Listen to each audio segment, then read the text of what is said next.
Coming up next on Arizona Horizon, we'll hear from a CPS Oversight Committee on the news that 6,000 calls to a child abuse hotline were not investigated.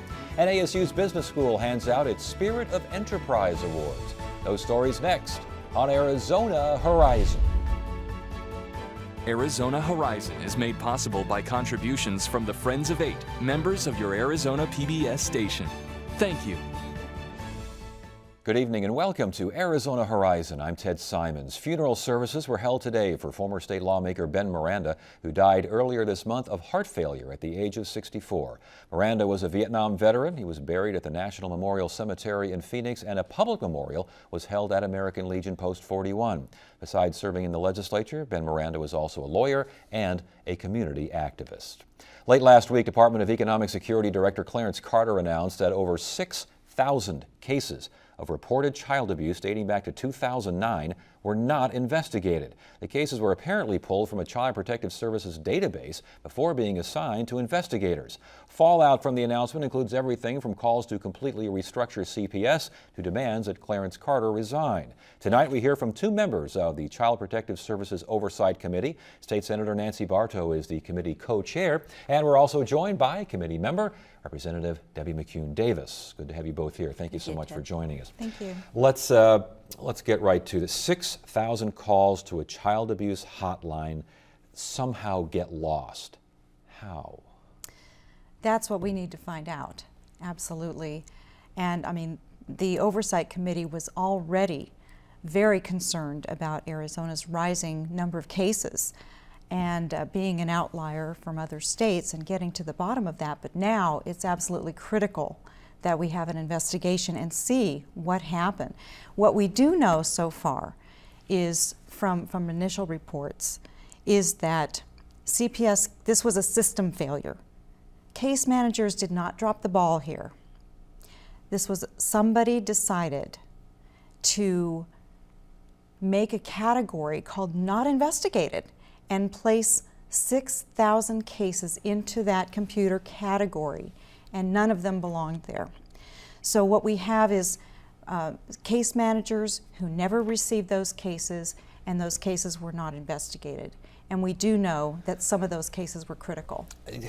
Labeled not investigated, not worthy of investigated. I thought these were all supposed to be investigated. By statute, they're supposed to be investigated. That's exactly right. The law says that every case that comes in is to be investigated. So an internal policy that moves a case into a category that's labeled not investigated isn't consistent with our law or our expectations of how the system will perform to protect children. And that's why I think the committee was very shocked by learning about this and looking for an answer very quickly. And in fact, we were expecting a report by the end of the workday today, which has not yet arrived, that was tell us how the agency was going to deal with this situation. Who came up with this NI, this not investigated, this classification that heretofore seems to be rather unknown? Well, Ted, that's the question of the hour. I think the public needs to know. We certainly need to have that information. And I think that is the primary reason for having an investigation, because somebody has to be held accountable for making that decision and then for placing those cases in that category where they would not be discovered for 2 years by the Office of Child Welfare Investigators. You look at this and you say, okay, there's a mistake here putting these into a not investigated category, but who's overseeing the fact that these things were there for years? I mean, there's no follow-up on any of those calls. No, and this has been going on apparently to a limited degree since 2009, but it was going on up until the time it was discovered in August of this year.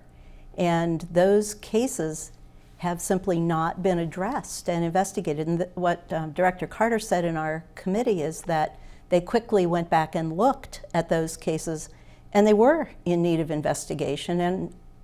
And Senator Barto, you might recall the number that he said, but there were some that would have required criminal investigation.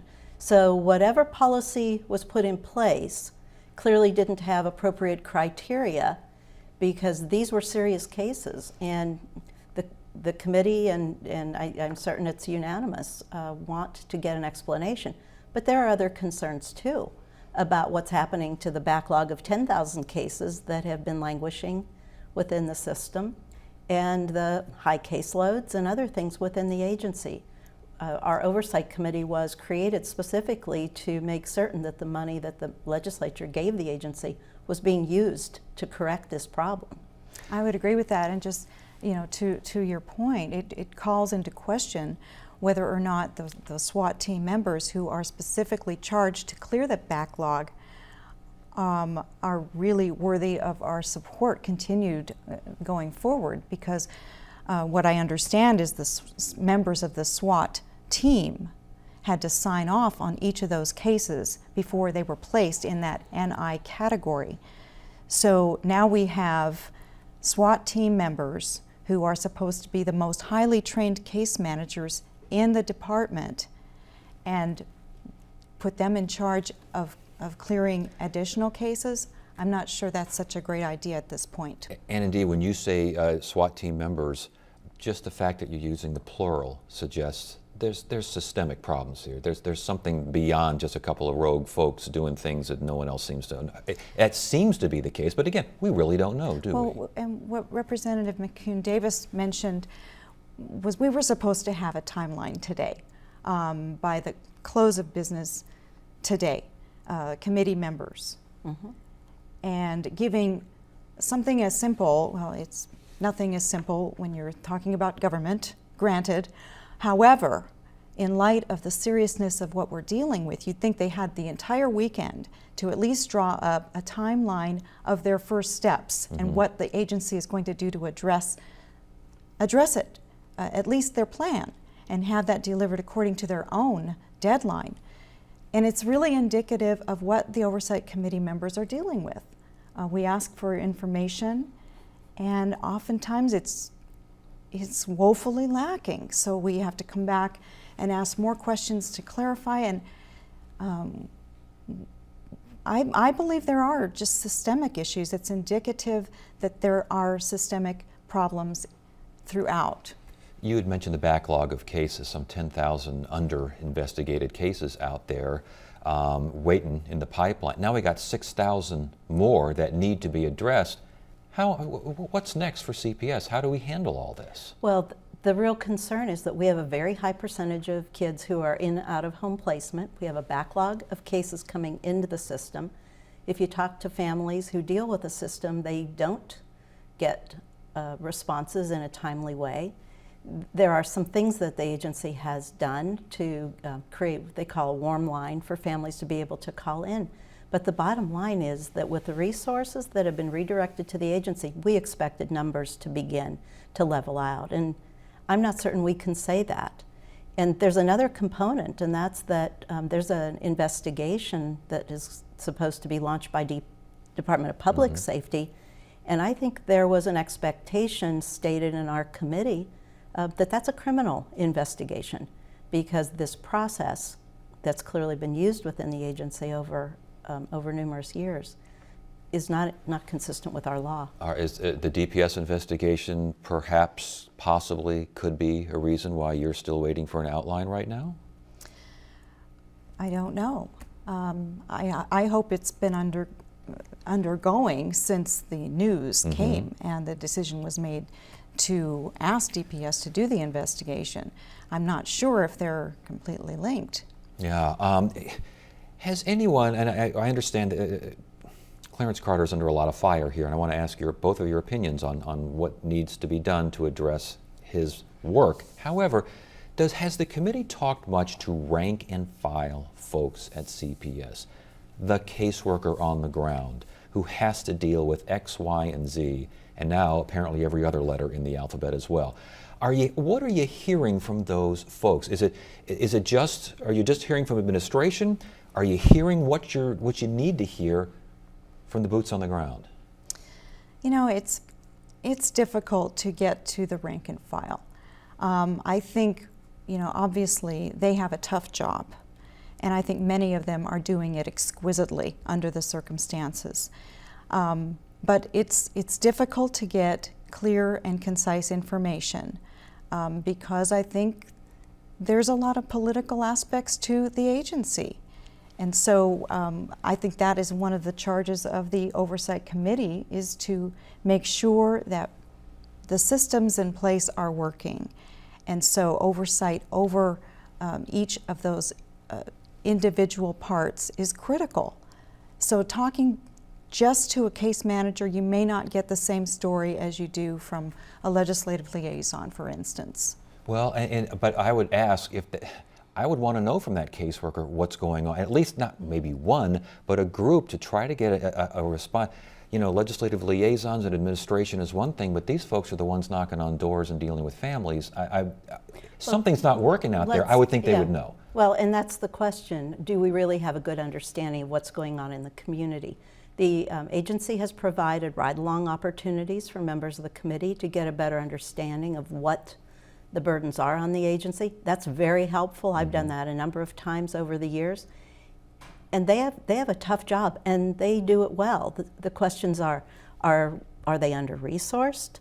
I know we've encouraged the agency to improve the training. They've changed the way that the training's done. They've changed the mechanisms by which people are retained in the job. There's interest in keeping folks there longer and not burning them out. They're doing a remarkable job under the circumstances. But I think this oversight committee, was intended to be appointed about a year ago, and it took a long time to get it up and running for a number of reasons. But I think it's really important that this oversight committee continue to work hand in hand with the agency to assure that our kids are safe. Clarence Carter, should he remain director of DES overseeing CPS? Well, I think that remains to be seen when we get the results of the investigation, what it shows. Somebody must be held accountable, that's for sure. Whether the strategy, if you want to call placing 6,000 cases into a non-investigative category a strategy, came from the top or the bottom or the middle, whoever is responsible needs to take responsibility and be held accountable. I'm not sure where that lies and where the attitude lies, because, you know, as I said, it's indicative of other problems. We look at other input than just caseloads.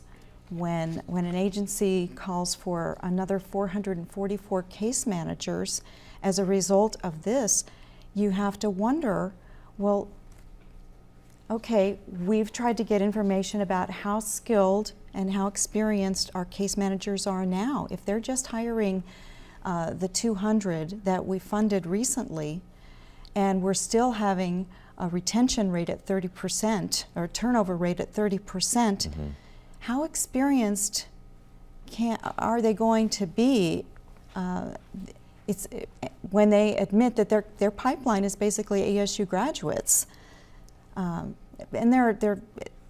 the general length of time, the average length of time for a case manager is 3 years. So, you know, how quickly are they advancing them to supervisors? Are we going to have new supervisors training brand new CPS workers? I'm not sure if that's the entire question or answer at this point, when you've got also indications that we're an outlier in other areas compared to other states. Our reunification standards are maybe a cause for concern, because although we're a little tardy in reunifying families, which is a major goal in the proper context. We want families to stay together that should be staying together. However, when they are back in the system 12 months later, and that's an outlier, 19% compared to 5% average of other states, that may be a problem. Well, and it may indicate that we're not providing the resources to the caseworkers and to the families that help rebuild those families and have reunification, because services in the community have been cut. And we hear that not just from CPS folks, but also from juvenile court judges that I've talked to. they can't get the kind of resources that they would like to have in place for families to get them back together in a reasonable time frame. Well, then very quickly then, we talk about child assistance and family support services, and obviously I hear you saying that these need to be bolstered. I know that they've been cut in the past, they need to be bolstered. With that in mind, should a Clarence Carter who oversees this agency, how much responsibility does he have? Should he resign? Well, I'm there. I'm ready for him to go, and I was giving him the benefit of the doubt when I heard that this was news to him. However, in the report that was issued in August, it's clearly stated that these cases were responded to through an in-depth alternative assessment conducted by the SWAT team. It's in their August report. This wasn't news. It's just that it was uncovered by Chief McKay, or Detective McKay, when he was contacted by a police officer following up on a case. He started to look at those cases and nothing. And we are where we are now. All right, Yeah. I know that you were looking forward to getting a report from DES, from Clarence Carter. Maybe you'll have that perhaps later on. We're recording here early in the evening. We'll see what happens with this. We do thank you both, though, for appearing tonight with us, and thank you for joining us. Thank you. Thank you.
Every year, ASU's W.P. Carey School of Business hands out its Spirit of Enterprise Awards to honor local businesses for ethics, energy, and excellence in entrepreneurship. Gary Nauman is director of the Spirit of Enterprise Center, and he's here to talk about this year's award winners. Good to have you back. Good evening, Ted. Thanks for having me back again. Does that basically give us a better definition of Spirit of Enterprise? Well, Spirit of Enterprise, our center is really driven by entrepreneurship. And so really what we want to do each year is honor, educate, and assist entrepreneurs. And so we have our big event each year is the Spirit of Enterprise Awards, and that's how we do it. We actually invite 10 entrepreneurs to be our finalists. They go through much rigor to get to be the 10. Yeah. And then out of that, we choose some winners out of that group. Well, let's look at some of your winners now. Great. We'll start with the Emerging Entrepreneur Award, and the winner there is named Blue Media. Talk to us about that. Well, Blue Media is a company started by a guy in high school, Jared Smith, and he was able to he was delivering flyers for this company, and he said, well, I can do that very well, because the key is putting them on the door, Yeah. right? Where a lot of people just sort of didn't do the job, and he said, well, my job is to do that, get them on the door. And then he said, maybe what I should do is also print them for them. So all of a sudden, here's an entrepreneur who said, I went from step A to step B, and then he went to the big leagues, and now he does the big signs in the stadiums for the Super Bowl. So literally the big leagues, literally. Major League Baseball and the NFL, huh? All across the board. So that's almost classic entrepreneurship. And they have a catchphrase that makes their song sing, if you will, which is "Make it perfect." That's what they do. That's what they choose. That's what they shoot for. Our next award is Special Achievement Entrepreneurship, and this was awarded to a company called Comtrans. I've heard of Comtrans. Comtrans, right. So specialty transportation, right? And what they do is they actually provide transportation for special needs individuals, some children, some adults, and there was a hole in the market. So here's a gentleman who was actually trying to win a date from a nurse, and in part of that process, he listened very intently to her describing the need for special transportation because there was none. He saw that hole and said, I think I can fill that. And he did so, and you awarded him for it, and I know they donate to a lot of local nonprofits as well, and that's big as far as the awards are concerned. That's big, and I think if there's a catchphrase for these folks, his is, you can't teach someone to be compassionate. Yeah. We look for really good people and then teach them how to do the job. GPS Insight was an award winner. This is for innovation in entrepreneurship, and this sounds like, what is it, software, fleet tracking software? Fleet tracking software. So picture now this company has 1,000 customers and 50,000 vehicles that they track for their clients throughout the country. So that is something, and Rob Donat came up with this himself and decided he was going to build a company based on this tracking software. But what he did that was really great, he listened to his customers. Can we do this? How can we do something different? He was innovative. He was innovative because he paid attention to his customers. Interesting. The Valley Sleep Center is another one of the winners here, and this is interesting because they won the Overcoming Adversity Award. What was the adversity here? Well, her adversity was really twofold. First of all, she overcame personal adversity, a cancer patient, a young mom with children, trying to overcome that, and at the same time trying to start a business. So she was incredibly tenacious in coming through that set of issues. And she also was able to, in her business, I mean, she was in a business where the rules changed, where the reimbursements from insurance companies and Medicare, whatever, those changed, and so she lost a big chunk of her business and had to come through that as well. So I noticed 80% of new growth on this company from referrals. Right. That's pretty impressive. And that's, if you do, it's word of mouth. Yes. We can call it social media if we want to, which is the electronic word of mouth, right? But that's what it is. You do a great job, somebody tells somebody about it, and you move on. A couple of other winners, we don't have time to take a look at them. Real Property Management of East Valley won the Enterprise Leadership Award, and Vantage Retirement Plans won the Minority Entrepreneurship Award. That's a Vantage Retirement Plans. Those guys really exploded, didn't they? They did, and they did because they also paid attention to their customers and listened. And somebody said, aren't there alternative vehicles for us to use for our retirement plans versus stocks and bonds? And JP Data said, you bet, I'm going to find out what we can do, and made a business out of it. You gave a Student Entrepreneur Award as well. Talk to us about what the goal was here, who won, and why. Okay, the goal there was to recognize the fact that student entrepreneurship is such a very big thing now on the ASU campus, and particularly at W.P. Carey School of Business. And so we had 3 finalists, but the winner was Devesh Tutija. Very good. I worked on that one. But Devesh's claim to fame was he looked and saw a problem. Typical thing, find a hole in the market. Students weren't connecting. They need study groups. They need people that are like-minded, have similar schedules. And he looked out and said, there's no way that this is being done well. Maybe I should figure out a way to develop a program and a system and some software to make this happen. So he's working on that system as we speak to figure out better ways for students to connect. And it could be a system that could be used at other universities as well. Very portable. Yeah, I mean, this could be replicable across the board. As far as these awards are, what do you want the awards to accomplish? We want for our winners, what we want them to accomplish is this is validation for them. For them, it's something, it hits us as something that is extremely important, gives back to the community, does something that really catches our attention. We're not a year-over-year earnings group. We're not how fast are your sales growing. We want to say, are you making a difference, and how are you doing it, and does it capture our attention as a great entrepreneurial story? And all 10 of our finalists were really in that mode. I mean, they get down to the 10 from a long process, 9 months and all kinds of essay questions they have to. I mean, it's a rigorous process. But we get to the top 10, and they are extremely great companies. Well, it looks like a worthy group of winners. Congratulations on another successful awards ceremony. We'll look for you again next year. Thank you very much, Ted. We really appreciate it.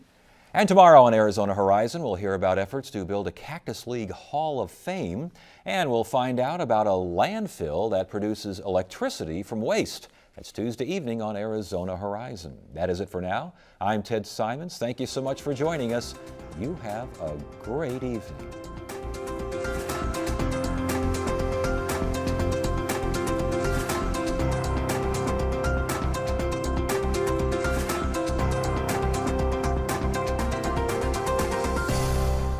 Arizona Horizon is made possible by contributions from the Friends of 8, members of your Arizona PBS station.